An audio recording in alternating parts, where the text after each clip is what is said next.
এই তাপদাহ থেকে মানুষকে বাঁচাবার জন্যই আজকে আমার এই উদ্যোগ, এই আয়োজন। আমি যারা রিক্সা, ভ্যান, অটো, যারা রাস্তার পথিক, সকলেকে আমি আহ্বান জানাই, আপনারা ক্লান্ত হবেন না। আপনারা এসে এই বিশুদ্ধ যে পানি পান করার জন্য আমি যে ব্যবস্থা করেছি, এর মধ্যে স্যালাইন আছে, এর মধ্যে ট্যাং আছে, এর মধ্যে লেবু আছে, বরফ আছে।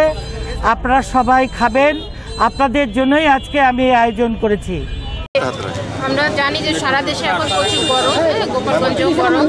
তো দেখা যায় ঘরে বসেই কাজ করতে লোকজনের কষ্ট হচ্ছে, এত গরম। সেক্ষেত্রে রাস্তায় যারা কাজ করছে, আমাদের রিক্সাওয়ালা বা রাস্তায় একদম গ্রুপ লেভেলের লোকজন যারা কাজ করছে, রিক্সাওয়ালা, তারপর অটো চালায়, যারা ট্রাফিকের লোকজন যারা কাজ করে, এদেরকে মানে সহমর্মিতা প্রকাশের জন্য, ওদের পাশে থাকার জন্য আমরা যেহেতু রাস্তায় অনেক গরমের মধ্যে রাস্তায় কাজ করতে খুব কষ্ট হচ্ছে, তো ওদের পাশে আমরা আছি। এই জিনিসটা, এই সহমর্মিতা প্রকাশের জন্যই আজ আসলে এই পানিটা